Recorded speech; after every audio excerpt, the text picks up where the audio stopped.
Thank you for listening to this episode. And follow the podcast on social media by finding @PrestigiouSPod. And if you'd like to be coached on how to live a more prestigious life, you can reach out to me, Chris Bean, at Chris Bean Official, or by emailing the podcast directly at prestigiousinitiative@gmail.com.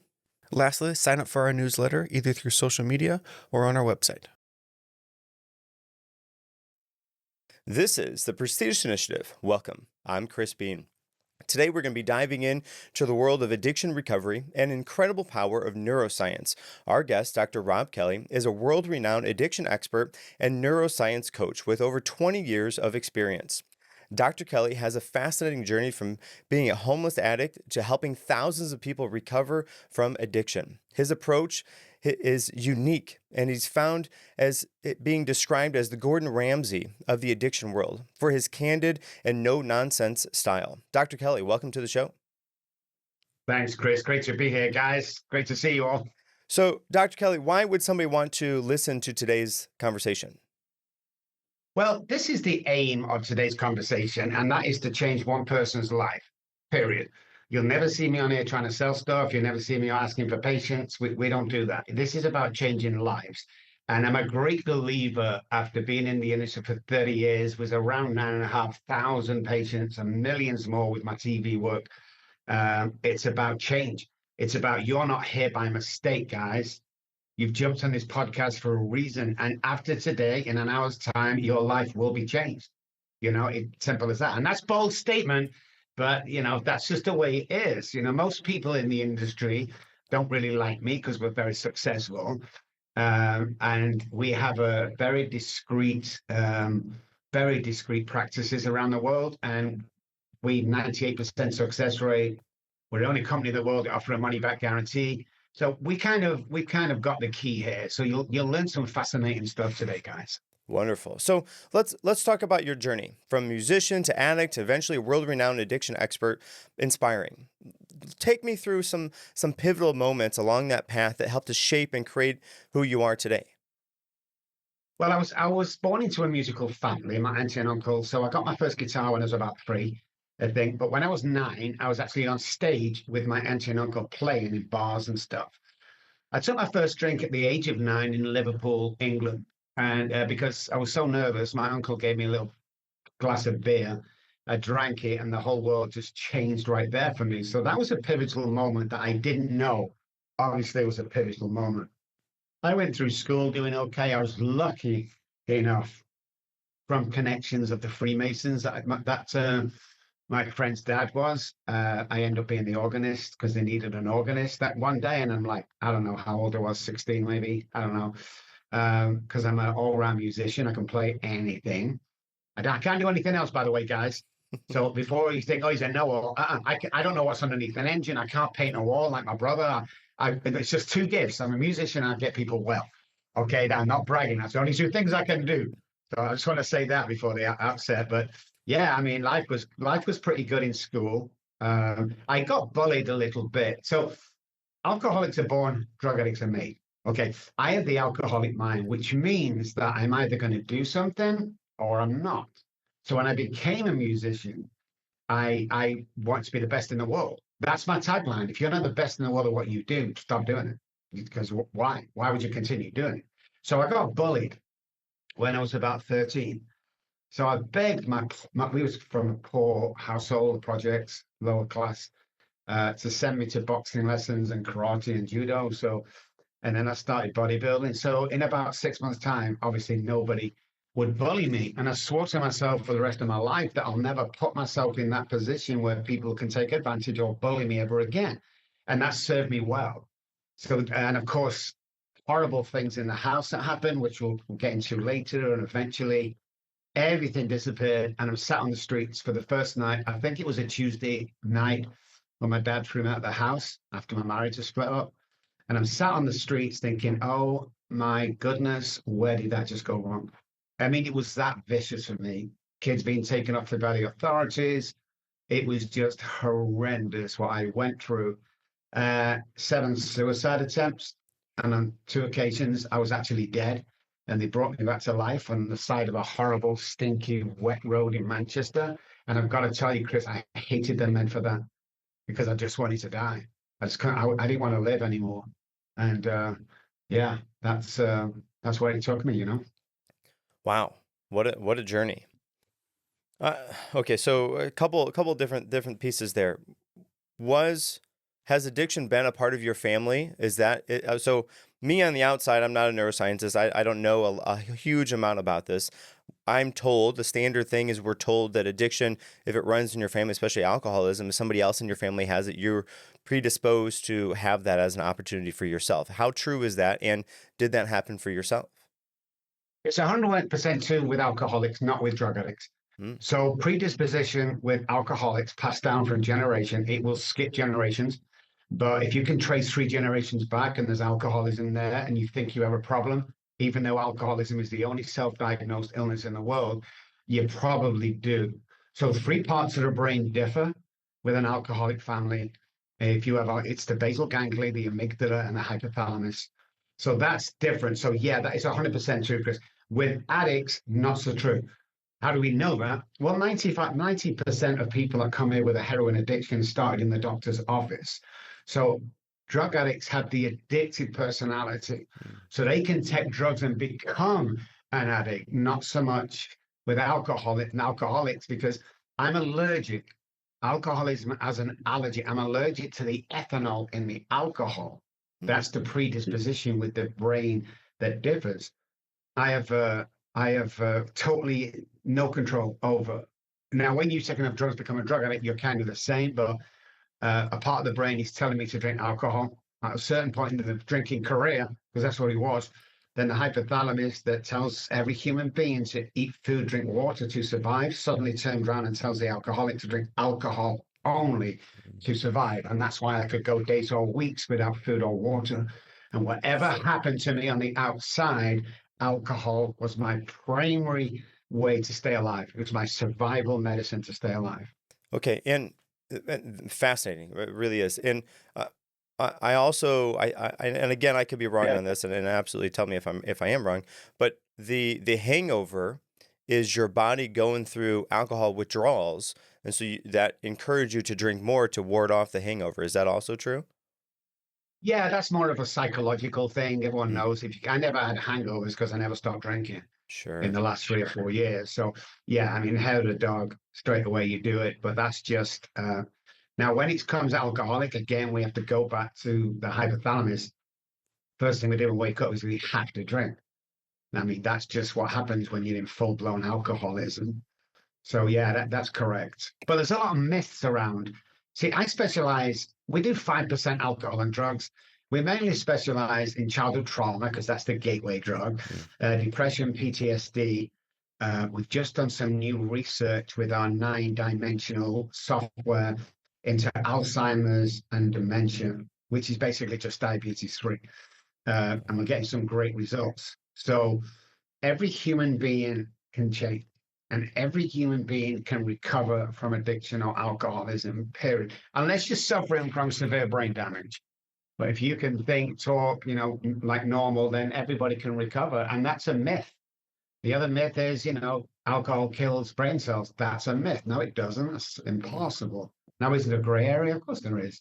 But, and the liver, if you drink, you'll get cirrhosis and die. Well, if you drink and your liver numbers are less than 40%, you can recover. If it's over 40%, you've got a death wish, unfortunately, and then cirrhosis sets in. Yeah, I guess it's tough because there's a lot of misinformation out there, and I mean, the layman, that we don't understand what's misinformation, what's true, and how much of it is propaganda from the people who make the alcohol versus whatever else, and trying to dilute that through and process that to an area where we can actually understand it to move forward is a challenge. And so I know one thing that a phrase that you coined is the problem is not your drinking, it's our thinking. So take me through that. What does that mean, and how does that work in the recovering process for you? Well, alcohol has 1% to do with alcoholism. Hmm. It's more of a chemical, it's layman term, a brain disease. That's what it is. So my thought patterns, thinking, childhood trauma, the situation today, all dives into it. So it's definitely not a drinking problem. So once we take the alcohol away, we still got the alcoholic. Now, I've got sober a billion times, but I can never stay sober. There was always the hypothalamus telling me if you don't drink alcohol, you're going to die. So I wouldn't last that long. So yeah, it's like you say, a lot. And the reason I got into this so heavily, one, because I was an alcoholic and nobody could tell me what's going on with me. Nobody could fix me. And nobody had an idea about it. And I knew there was something missing. I knew there was more to the brain and mind that we didn't know about in the medical fraternity. So I studied that to extent. Probably the leading researcher when it comes to alcoholism addiction, because at the end of the day, Chris, there's no money in recovery. The pharmaceutical drugs do not want us to stop taking medication. The food industry poisons us. We're not eating real food. So all that comes into getting healthy, sober, clean, free from depression and PTSD. All that factors in. So it's not just, well, if I could just stop drinking, it's got hardly nothing to do with your disease. Same with drug addiction, cake, food, sex, porn. It's all the same. It's not the problem. So it's the thinking around the problem is what I found it was. Okay, and so you've mentioned that childhood trauma a couple of times, and it seems that from, again, my layman's understanding is people go through these really tough things as a child, and they don't quite know how to process it. And generally, if they're going through a tough thing as a child, not only is it one thing that they go through, it's many things because of the environment that they're in. And I know that the environment they're in is wildly important to how, especially as a child, how that shapes you as an adult. Because it pretty well, anything you see or hear before the age of 8 or 7, sometimes, you hear, you assume as fact, and then you carry that as sort of baggage as you move forth. So especially if you live in that really tough time as a kid, you don't know how to process things.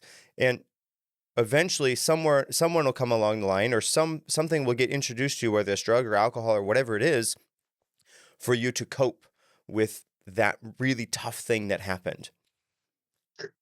Is part of the recovery process, one, you have to establish proper protocols of how to properly interact with whatever the addiction substance is, but also an opportunity to go through that childhood trauma in order to process that appropriately so that the end result isn't to turn to whatever the addiction method was. In all the years I've been doing podcasts and radio and stuff, I've never been asked that question. What a great question, Chris. Thank you. Wow, what a great question. So we have to go back to learn behavior and enmeshment from childhood. So everything we see, hear, feel, touch from a childhood, it's stored in the subconscious brain. It's all there. But what happens is back in the day, and even today, something happens in the house. Let's say a woman or a baby girl grows up in the house through her teens, and she sees 3 or 4 nights a week dad coming home drunk and then get into a fist fight with mom. And the next day they both say, I love you, I love you, I love you. What happens with that child is that becomes a relationship of I love you. So when she leaves the house, she's going to attract the same guy that ends up beating her and drinking and using too much, because she doesn't know any difference. To the fact, our research tells us, to the fact that if she meets a good guy, she will self-sabotage that relationship because it doesn't feel normal. So as we grow up, we see these things. For me, one of them that seemed normal at the time was my parents, very working class people, they dropped me off on a Friday night with their friends, and I'd have to stay over while they went out drinking and laying in the morning because hangovers, and then pick me up Saturday. Well, the moment the car left the driveway, we played a game called Running Around Naked, and the adults would tickle us, and it was me, my sister, and brother. Now we thought that was normal. Why wouldn't I think that was normal? Because I can't compare to anything else. Now that affected me until I'm 63 now. That affected me until I was 50. Intimate relationships, taking clothes off to go swimming, anything like that affected me until I went back and did the deep work, because I didn't know. Most of this is stored in the subconscious, so you don't know. It has to be pulled out of you using brain spotting, 9D, NLP, EDMR, because it's in the subconscious brain. So the way you act today, if you can't stay in a relationship, you can't stay in a job, if you can't do this, it's because of this, guys. You don't just end up here being unemployable, relationships don't last, you're angry, it doesn't just come out the blue and go, hey, this is me today. It doesn't. It all comes from childhood trauma. Hence, childhood trauma is the gateway drug. So we have to go back. We have to uncover, discover, and discard of them traumas. Because the basal ganglia, which is kind of our repetition, strength, and confirms part of the brain, let's say a pilot needs 10,000 hours in the air. The more he does it, the more he learns. And what happens with the basal ganglia then becomes a working part of the mind, which means I can do it without even thinking about it, like driving a car for us. At first, it was really hard. After a couple of months, you reverse out the driveway, wave to girlfriend on the phone, Don't even think about it because it's become a working part of the mind. The trauma and everything else that's stored becomes a working part of the mind. So you do it without knowing that you've done it. And every successful person that you could ever name has gone back and done their childhood trauma, especially the recent guys, the Google guys, the Apple guys, they've all been there. And if you don't do it, then you walk around at 45% of your capacity and capability. And there lies the problem.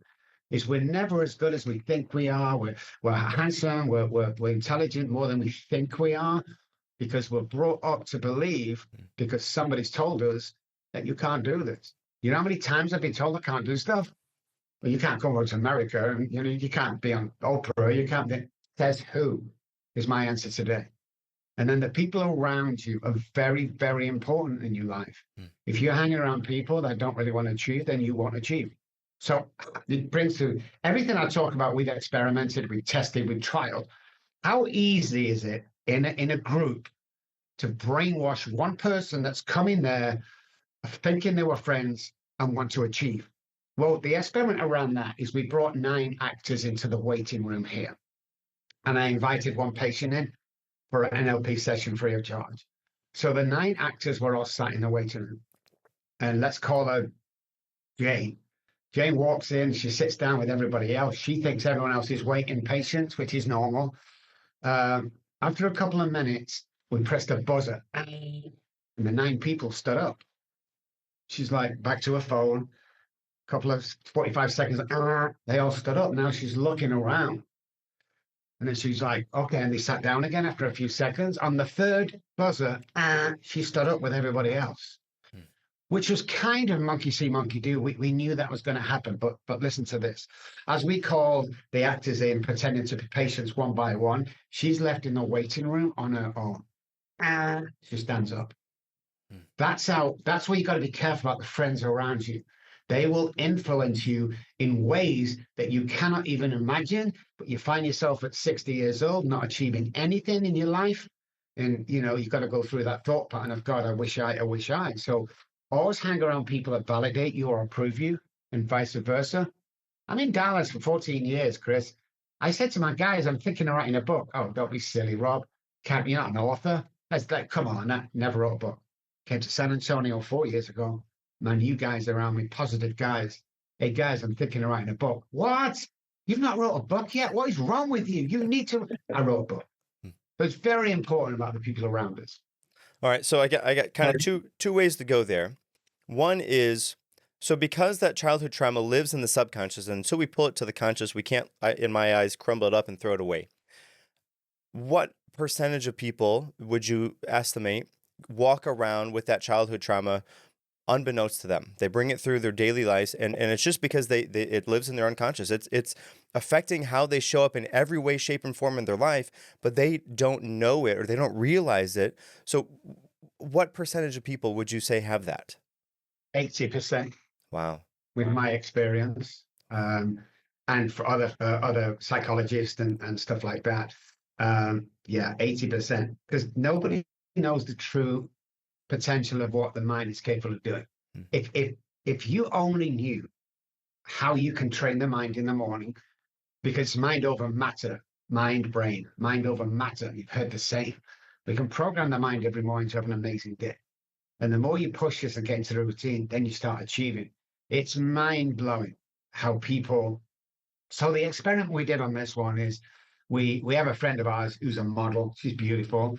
And we went to a bar and we were all sat there. And then her and her girlfriend was sat like a couple of seats away. So you can see that we're not really with them. Not one person, not one man approached her. So when we went to speak to all the guys in there, I said, can I ask you a stupid question? It's like, yeah, sure. What's up? I'll buy you a beer. Oh, brilliant. Okay, what's up? So the girl over there, oh my God, yeah, she's beautiful. Why didn't you approach her and try talking to her? And she said, oh no, I'm never going to do that. She's way too attractive. I don't want to get, rebelled. I don't want to get rejected. And that was the main problem is we stay in our comfort zone. Do you know how many times the Beatles were turned down and J.K. Rowling was turned down?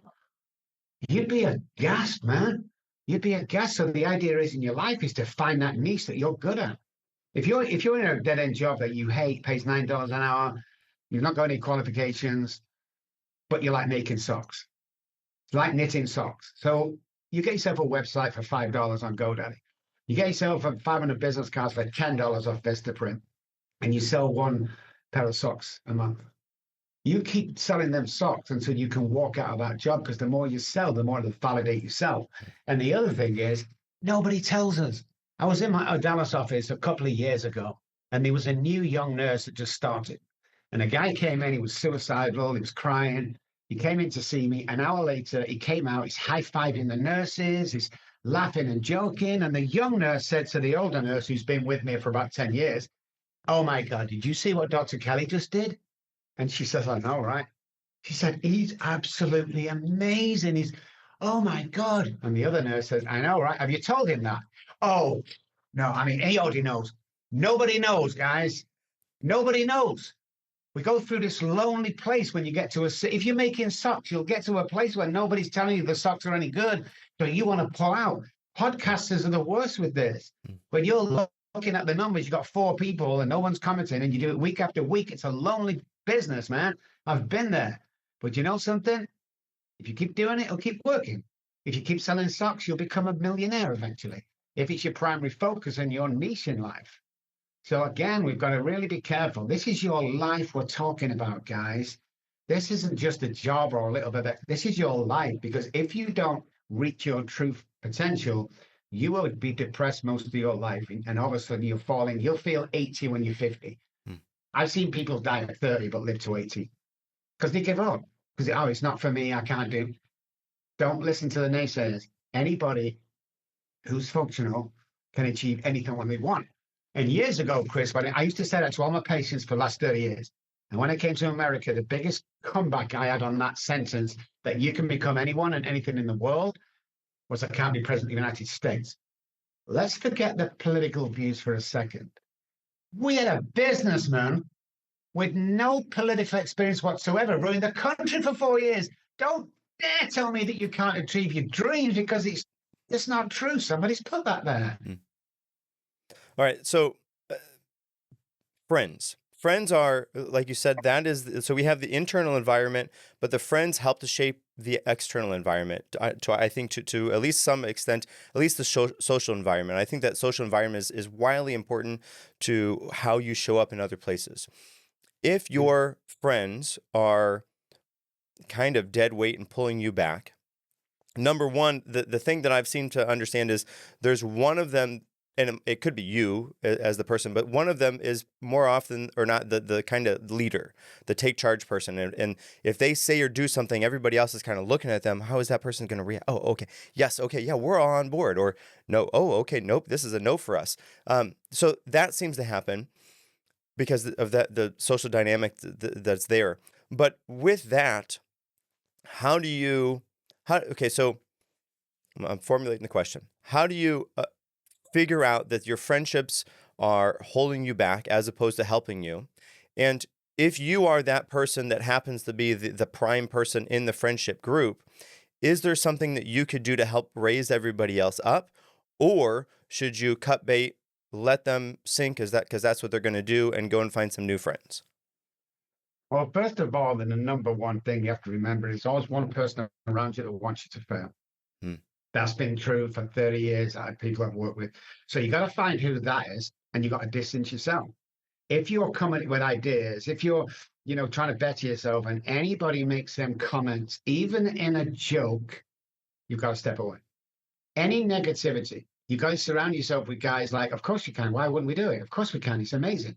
Or if he's the leader, he's leading people into places, and anybody can be a leader, by the way. So you literally got to look at your friends and say, what? You have to hang around the people you want to be. Because monkey see, monkey do, learn behavior. You know, I had a girl friend, she's a friend, beautiful girl. My wife loved her, we both loved her. But she used to have this saying. Now, I'm an intelligent guy, and I'm a behavioral scientist, and I'm a psychologist. And, you know, she used to have this saying, and it was around the country, shut up. When I tell her something, I go, don't, it sounds so stupid, don't do that. Shut up, Rob. And like, oh, God. After about 2 months of her saying that, she asked me a question, and I said, shut up. Oh, my God. So I picked up her traits and vice versa. So hang around the people you want to be. Don't be afraid to lose people in your life. The people that are stagnant, like I go back home now. I go and see my friends. It's the same friends in the same bar, talking the same old crap, you know, moaning about the wife. You know, it's like I can go back to help them if they need help, but I can't live there anymore. I will become then. Hang around 9 depressed people, you will become the 10. So it's seeking out people. Let's say money is your driver, because I always thought money would bring me happiness. Well, let's say it's money. If you're on 50 grand a year and your guys around you are on 30, 20 grand a year, then they're not your guys. Now, they can be friends and you keep in contact with them. But if money is your driver, you've got to hang around the guys that earn 100 grand a year. Go find them, social media, go hang around them, go on. There's loads of apps now that are out. You go walking with these, you know, whatever it is, go seek them out. Because that's what we need to do. And again, you can stay friends, you can encourage them all you wish, but you have to be driven. So when we get excited about things, this is the subliminal messages that we are expert in. It's because a lot of it is subliminal message. If you know, the guys are, hey, do you want to go that? Yeah, okay, yeah, I'll try and make it. Yeah, if you're surrounded by them guys and you want to try and change the direction of their life, then you need to change your tone of voice and you need to change the excitement around it. So everywhere I go, people say it's a pet rally. See, I'm very, very calm now because I'm in my daytime job and I try and be, you know, professional. But if you go to, hey guys, here's the deal. Oh my God, this is so exciting. I've got this thing. You've got to go, man. It changed my life. You're gonna jump on board with that straight away. Or slip in some subliminal words. What we do, for instance, if you were going to a fish place tonight, to a fish restaurant, but you serve steak and everything else, I can 9 out of 10 times make you eat steak. Because what I'll do is I'll subliminally plant the steak, but I'll do it in a way that when I'm leading up to the buzzword, I'll drop it in, then I'll change my voice. So, hey, Chris, I know you've got a fantastic face steak. And listen to this. I've been there. You don't hear the steak. You hear that, oh, my God. So when you go tonight to have the meal, steak is in the subconscious brain. So when the prefrontal cortex goes, you go, I'll tell you what, I'll try a steak. And they'll go, wow, you having steak, Chris? That's how easy. Just like the waiting room. So you need to hang around those people and get pet rallied, be excited every time you see them. Because I do a book study for the homeless on Saturday morning, every Saturday morning. Now, my job in there is to inspire these guys. And I come from homelessness, you know, and it can be done, and we're living proof. Now, my father died on the Thursday, late Thursday night, and we were devastated. He's back in England.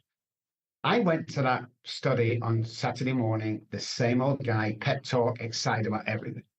Because it's not my job to put anybody down. It's not my job to introduce you to my sadness and drama. What use would that go? So I get excited. I did it. It was perfect. And then one of the guys after came over and he said, hey, I heard your father died. I said, yeah, I know. We've got to go back. How did you do that?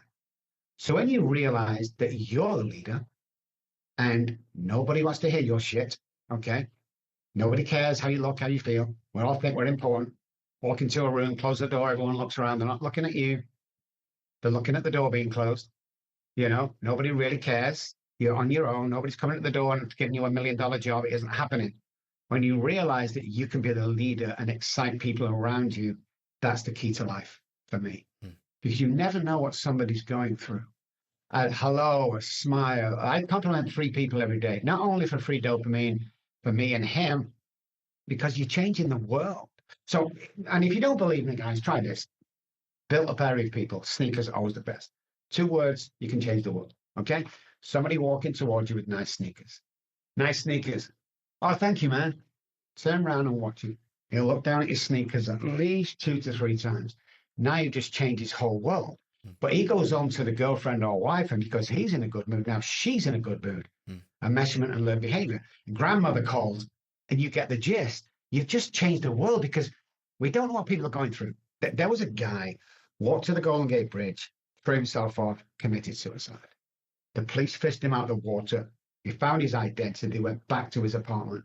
They're looking for next of kin. But what they find is a letter on the kitchen table, and it read, I'm going to walk to the Golden Gate Bridge, which was an hour's walk, by the way, Chris. I'm going to throw myself off, commit suicide, unless somebody on the way smiles at me, waves at good morning. In that case, I'll stop and turn around. So my question to everybody listening and watching this is, how many people have you passed today who's headed to the Golden Gate Bridge? You see, we don't know. And you'll never know how many lives you save and how many lives you structured and how many people. We've always got to be there. You see, when I get sad, and I do get sad sometimes because of the pressure, I get anxiety, that's for me and my therapist or doctor. That's why God gives therapists and doctors and friends, is I go back there and I spend time with them, 1, 2 people at a time, and I talk through it, and then we come back the next day and we're good. Everybody needs that, man, but you have to be positive every day. Well, you can't be happy every single day. I beg to differ. Says who? Well, it's just not possible. It is. I'm living proof. So look at what you're eating, first of all, and look at your gratitude around you. Because whatever you're doing today, you can bet a month ago you were praying for that. And yet we do it and we get complacent. And when we get complacent, we get stagnant. Stagnant people die. Hey everyone, it's Chris Bean here from the Prestige Initiative. If you're looking to level up your life and unlock your full potential, I've got some exciting news for you. My recent guest, Joel Gandara, has an incredible program called 31 Days to Become a Better Man. Joel has packed years of life-changing insights into this easy-to-read book, guaranteed to help you rethink your shortcomings and redefine what it means to be a man in today's world. But that's not all. Joel also offers powerful one-on-one sessions and group classes to guide you on your journey. And he has a special offer for the Prestige Initiative listeners. You can get $19.99 off the program when you use code PRESTIGIOUS at checkout. Don't wait. Take your first steps towards becoming the best version of yourself today. Visit 31dailychallenges.com and use the code PRESTIGIOUS for your discount. And now back to the show. That reminds me of something that I've heard before, that is essentially, you're telling the truth in advance. So if you're not doing so hot today, I'm doing great, but I'm getting better, or I'm doing outstanding, but I'm improving. Zig Ziglar said that, and I think that is such a wonderful way, because what it does is it pre-frames your mind to know that this is okay, but I'm getting better. I'm doing outstanding, but I'm improving. It has that forward momentum in the verbs, in the words that you're using, so that you can strive to become that version of that word that you just said. So true. And then when you look at that as a layman, if you're sat at home in a 1-bedroom apartment, the wife's left, took the kids, you've got no job, you're at a crossroads. I love people at crossroads. Oh, they're my guys, because we have a new direction to go, But I cannot stress the presence of oxygen equals the lack of disease. And oils. We need 4 oils in life: coconut, olive, avocado, and ghee or grass-fed butter. That's it. Don't be consuming them rancid oils, the canola oils, the sunflower oils, which are in 90% of food. You'll find that spring cornstarch. Then the oxygen, presence of oxygen equals a lack of disease. What does that mean? Every illness in the body starts in a hypoxic area, period. We only breathe 45% of our lung capacity. One of the reasons you feel so good going to the gym or going for exercise is not the exercise. It's this in between the sets. That's what does it. So one of the reasons why nobody ever has woke up laughing from a sleep is lack of oxygen. So between the normal circadian sleep pattern, between 2 and 5 is when, excuse me, the body is at its lowest. It's also when most people die of natural causes. So when we wake up, the subconscious brain thrives in hypoxic areas. So when you wake up, there's lack of oxygen. So the subconscious brain, 9 out of 10 times, wakes you up in the morning. This is the guy. Oh my God, I got to work. Oh my God, I got to take the kids. Oh my God, I hate this life. It's raining. That guy wakes us up every single morning, man. Now, this guy's not going to amount to anything. You see the conscious brain here? That's the guy we need. This is the guy that's going to achieve everything in the now, in today, because can't worry about yesterday and we have no idea what happens tomorrow. So the idea is obviously is doing this, okay, which we can do every single morning. And I'll give you the thing to do that. But tomorrow morning, guess who wakes me up? This guy again. So it has to be repeated daily because 3 parts of the brain, and this is where 24 hours of time comes from. It's not an AA thing, guys. It goes way before that when they found out that parts of the brain set every 24 hours. So when you get up in the morning, you've got to start your routine again. You've got to start the same pattern in the head that takes you away from old patterns. And a pattern would be if you all went to the seaside, load of guys, a works trip, you get out, you have a few drinks, you have a laugh, it's been an enjoyable day. You get back on the bus, which seat you sit in? Usually the one that you travel there with. So patterns are all around you. If we can change the bad patterns for good patterns, that is the key to life. Okay, so breathwork. Breathwork, I think, is something that I'm kind of interested in. And so I read Why We Breathe by James Nestor, and he talked about the importance of making sure to breathe in through your nose, into the diaphragm, and then back out. And on top of that, to try to slow your breath down, the inhale and the exhale, because that kind of brings you into kind of a normal state. And if we can control our breathing, then we can control kind of our state of being, because when you're in a hyper intense, excited type of state, your breathing is short and fast. But if you're in a cool, calm, collected state, you're in a cool, calm, collected state of being. And if you can change how you're breathing, then that can change how your body is in those experiences. And so a bit of background about me. You mentioned martial arts earlier. That's interesting to me because I'm a lifelong martial arts person. I've been training since I was 11. Now I'm the head instructor at a school. I run the school. I teach the classes. I make the lesson plans. I coach the teaching staff, the office personnel, kind of the manager, leader, the whole thing. I'm not the owner. I'm second to the owner. But for one of my last tests I did was like 6 or 7 hours. It was grueling, intense, huge amount of information I had to do. One of the things that I did was I focused on my breathing throughout that. I knew that if I could control my breathing, then I can control my state of being. And throughout the entire time, I was able to remain cool, calm, and collected because I focused on my breathing and how I was breathing, inhaling through the nose into the diaphragm and then slowly back out. And if I could maintain that kind of walking the line between working hard enough, but not letting my breath get lost, so then I was never catching my breath because I always had my breath in my grasp.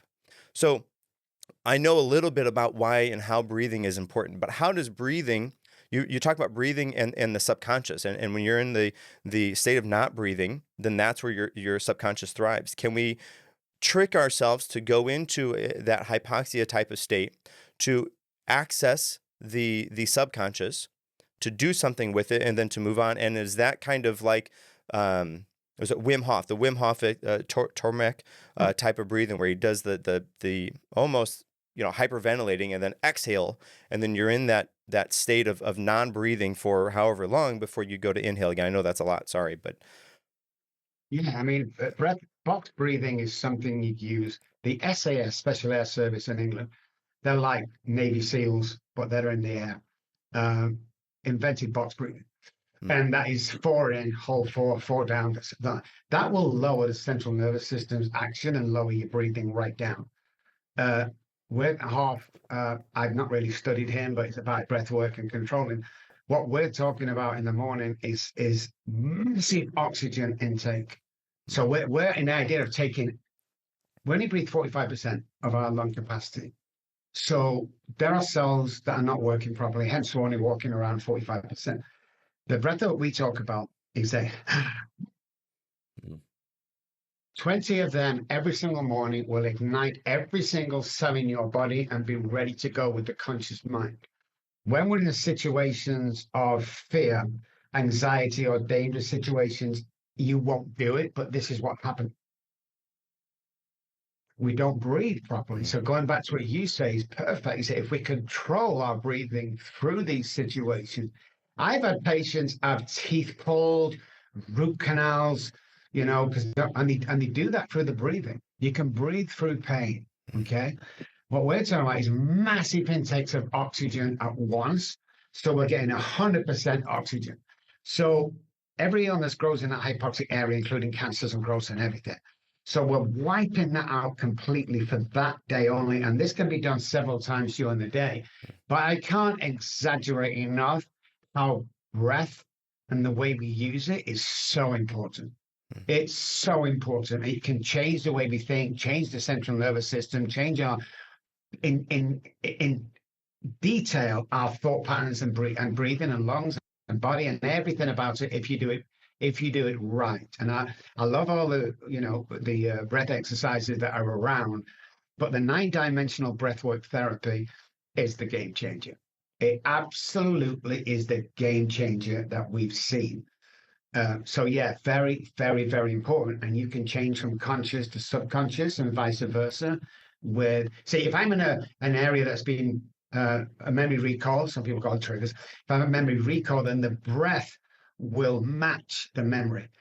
So if I see a kid, I lost my kids for 30 years. If I see somebody walking out McDonald's with a child on a Saturday, 9 out of 10 times it's probably a weekend dad. Now that takes me back to when I was, and my breathing will change around that. So you've got to really concentrate on your being. So things like NLP and somatic experience, and now the 90 breath work, which is like, I can't stress enough. It's like all of the above we spoke about on steroids. Okay, so you can hear. For the listeners who maybe don't know what the somatic experience is or NLP, give me a brief explanation of what that is and how that could be used to help addiction or to be on the right track here. So somatic experience is listening to your body and using breath or be noticeable of your breath work. So we don't listen to our body. So to just look at the mind in action and not the body, how the body reacts to the central nervous system, we're only getting 70% of the knowledge around that. So somatic experience teaches you how to listen. The body will tell you everything. Like people say, I relapsed on Monday. Oh my God. It's like, nah, you relapsed a week ago. If only you could feel and see your own body. Everyone talks about the gut feeling, but nobody uses it because it's some sort of myth from the past. The gut feeling is so real. It goes back to the tribal days. And one of the tribesmen would get a gut feeling that there was fear, and then they would either stay and fight or they take off. We don't listen to that today. So your body will tell you everything that's going to come. It senses stuff that's going to come. But today we don't use that because they're so busy with phones and iPhones and stuff with TVs and computers that we don't listen to it. So that's the somatic experience side. I went to treatment 9 years ago because I just was burnt out. And I got introduced to somatic experience. And again, it was a life changer for me. I slowed down and listened to what my body's trying to tell me now. It changed me that much that I went to become a facilitator of somatic experience. And we were pretty happy with that. But then, of course, 9D was introduced in 9D about 6-7 months ago. Robb Kelly is the owner and founder of this. And he brought the stuff down and said, you've got to look at this. And a friend of mine did the same. And, I remember going out for 12 minutes. There's an hour and a half. There's nearly 40 different programs ranging from 12 minutes to 90 minutes. And he put me on the 12-minute one. And when I came out of that, it changed my life. It changed my life that much that I said to the guy, how much is it? And I thought he said 50 grand. And I'm like, I'm in. Order it, I'm in. He went, no, 5 grand. I'm like, what? So when we've got it, we're working with a lot of entrepreneurs right now with it. We're working with trauma victims. We're seeing huge improvements. All of my movie star guys and musicians, all using it. Some great results. They're bettering themselves every day. it pulls the trauma out of you, it ignites you, all the breath work properly that is being done is phenomenal. So there's many more tools out there than there was 2 or 3 years ago. So I think that and forgive me, therapists, but most therapists are taught from textbooks going back 20 years ago. This is new science. This is neuroscience that's been introduced that can tell us that we can change anything around us. But lack of knowledge, like you said, Chris, most of the world, especially the addiction world or the childhood trauma, we don't know what's going on. Nobody tells us the truth because, again, let's face it, the pharmaceutical companies do not want you to get well. I always say to people, have you ever been to the doctor with an illness or disease? He's give you medication, cure the illness so you never have to take the pill again. The answer is no. So there is these alternatives to get you to the place you want to be. Every time you take something into the body, pharmaceutical-wise, there is an adverse effect every single time. That's why you get meds covering 6 or 7 ailments. Psych meds, depression. It's crazy what we do. But we don't know any better. So I get depressed. I said to my friend who was depressed, he goes, "Oh, you're going to need to go see your doctor, man." So I'll go see my doctor.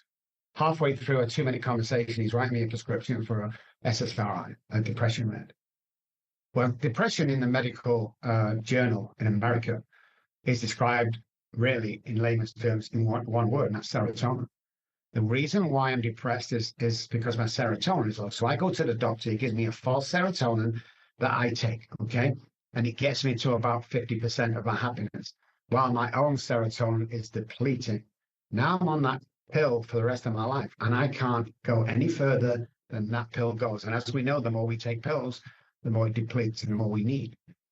That's the circle we're in. There's breath work, there's SE, there's NLP to get you through that depression. Because also, like the serotonin, there's 4 chemicals every day that needs to happen in your brain. Dopamine, oxytocin, serotonin, and endorphins. But dopamine and serotonin is created in the gut. Nobody knows that.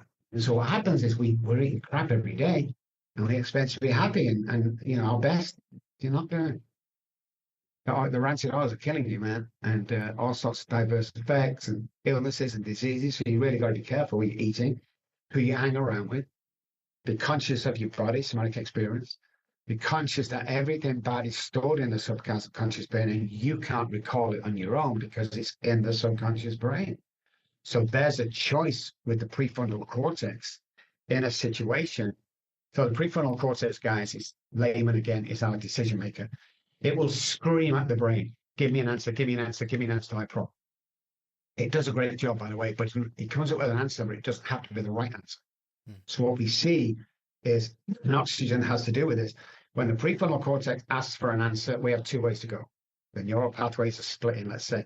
So when we come up to the neural pathway and the decision needs to make 9 out of 10 times, if you haven't done everything we talked about, you'll take the self-sabotaging way into the subconscious brain. We need to turn the conscious brain on, therefore, positive neural pathways. So 300 neural pathways die every single day in the brain. The question is, and it's a very powerful question, is what are you replacing them with? Same thought patterns or new thought patterns with the neuroscience around? All right. Question here. You, I think, are wildly different than other people who are doing similar things that you're doing. Well, I get they're trying to do similar things that you're doing, I guess. People that have encountered the quote unquote normal route before they get to you, what type of experience could they expect from you that would differ so much from what they had? I mean, I can see it. I know I can see a little bit of things that are different, but somebody that went through the kind of quote unquote standard route and then they get to you, how do they interact with that? What is that like? So let's say we're a concierge doctor, so to get the personal treatment, we use a lot of subliminal stuff before you come in the office. So let's say we stalk you on social media. Let's say you're into the Dallas Cowboys. Before you walk in, as you get out your car into the car park, there'll be a Dallas Cowboys cup or something in a hedge somewhere. You don't see it, but you do see it. And then when you walk in, one of the girls in the office will be wearing a Cowboys t-shirt. So we're already making you feel at home because of all the good things that you share together. A lot of people that come from other treatment centers are concentrating on relapse prevention. They're concentrating on the substance, alcohol and drugs. They're concentrating on, the work they do every day, which is literally nothing. They're not concentrating on the real problem. So when you take the alcohol, drugs, behavior, depression, you take it to one side for a second, we reprogram neural pathways and we reset patterns around self-sabotage and we replace them with positive plans. So most of the guys I get to work with today are usually, well, they're all high profile people, but there's a few that came to us that used to be big, but now are not. And we've got them back into the limelight again.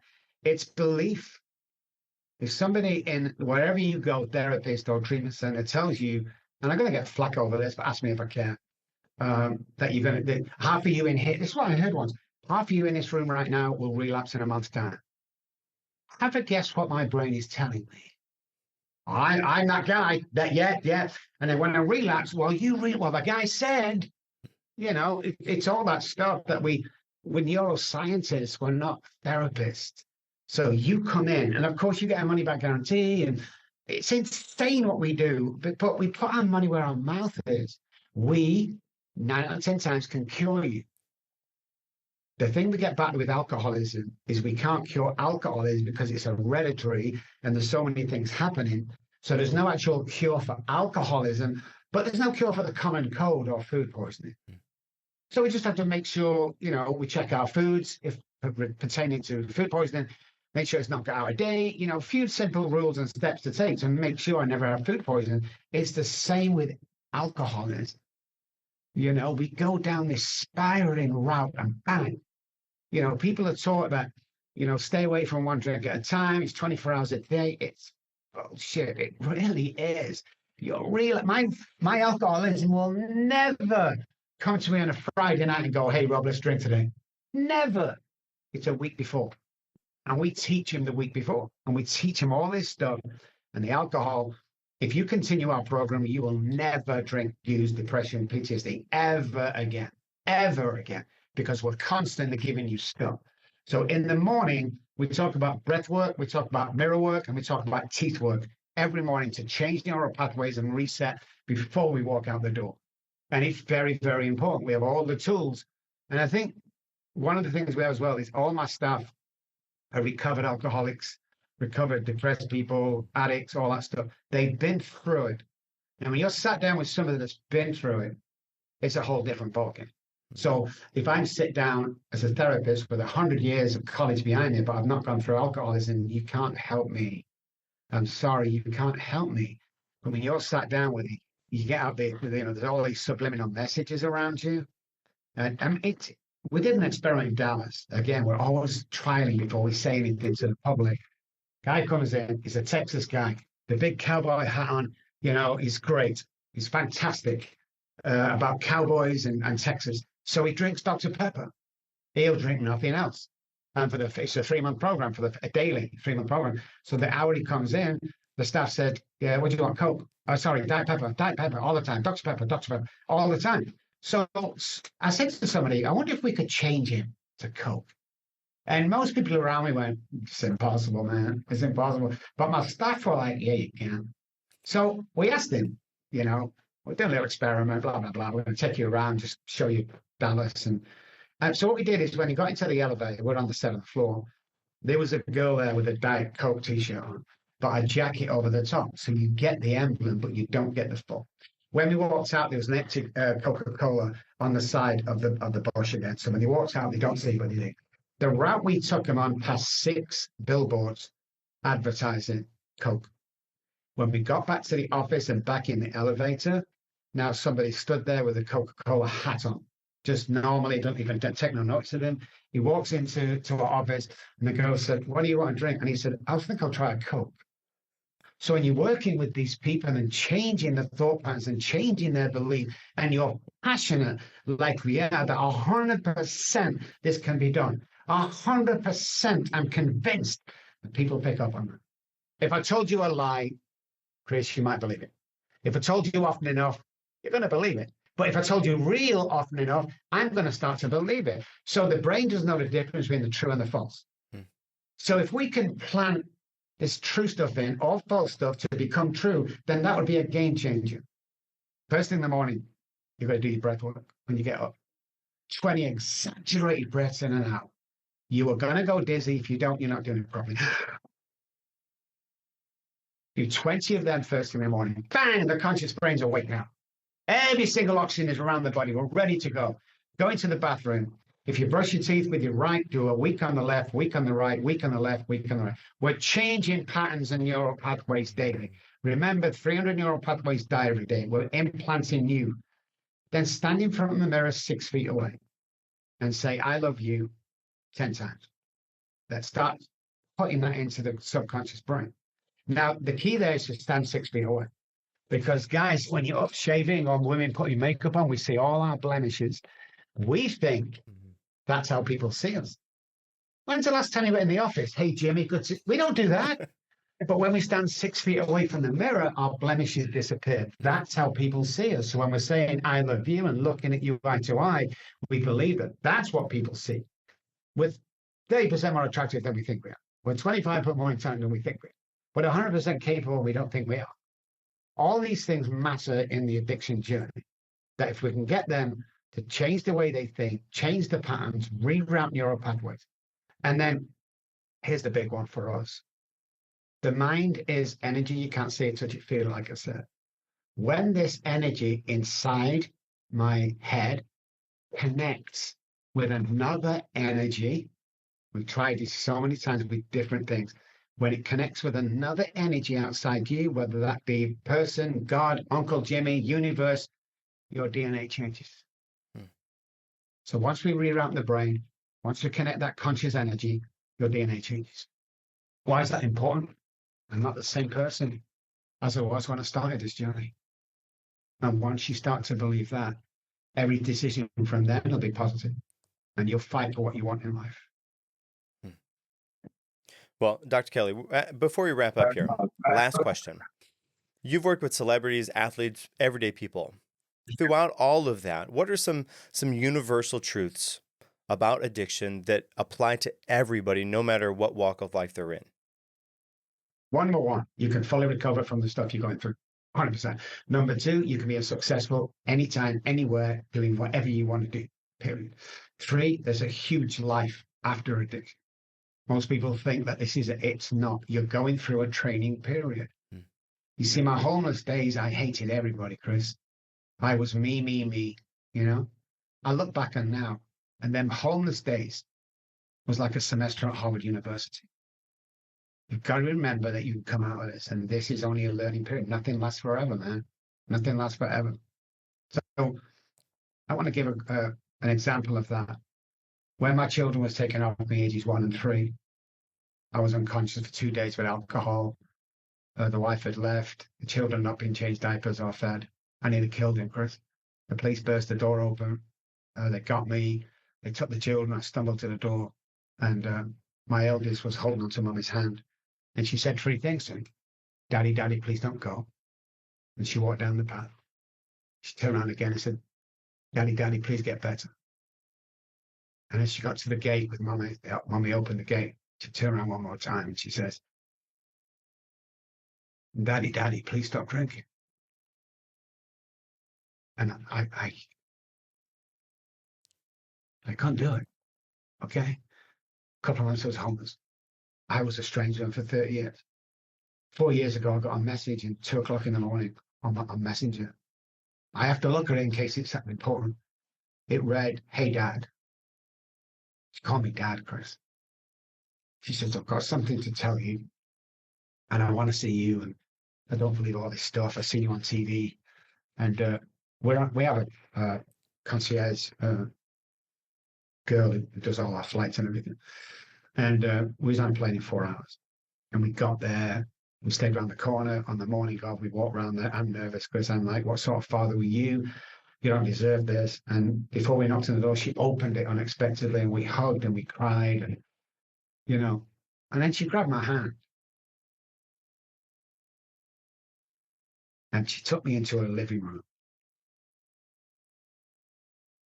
And she handed me my 3-month-old granddaughter. That's how fucking powerful this stuff is, guys. Do what you got to do. Help as many people as God. Because I believe in God, guys. And do you know, I get to heaven, do you know what God's not going to ask me? How much was that car you were driving? How much was that house? God, that was a big house, Rob. What about them watches you wear? He's not going to ask me that. He's going to ask me one thing. How many people did you help? Wow. Dr. Kelly, thank you. Thank you for such an inspiring story and for sharing that with us. If our listeners wanted to learn more about you, to find more about you, how you could help them, what would be the best path for them to do so? So if you're listening, not watching, guys, I spell my name in two B's, ROBBKELLY.com is the website. And then Dr. Robb Kelly in any search engine, you'll find us. Come and friend us, come and like us. And I'll tell you what I'm going to do for this show only. There's a book out there. I think it's about $12 on Amazon. It's Daddy, Daddy, Please Stop Drinking. The last thing she said to me, that's my daughter and that's me drunk out my head on a visit to see them before I lost everything. It's a story. It's a laugh. It's a joke. It's sad. It's all that great stuff that's in there. Message me, come find me on Facebook or all social medias. Say that you was on this show. I'm not only going to send this free of charge, I'm going to pay for the shipping. I'm going to sign it personally to you on one condition, that when you've read it, you pass it on to somebody who can benefit from this. So take advantage of this, guys. You know, we have hundreds of books there that I want to give away. So if you're listening, you was on this show, you saw me on this show with Chris, and I'll send you this. Well, thank you. Thank you for that. For those listening to that wanted to reach out for him, certainly reach out to Dr. Kelly on any social media. Take care of that. Get that book and read that, give that to somebody who you know that can be inspired to help them. And until next time, remember that transformation begins with a single step. Take yours today.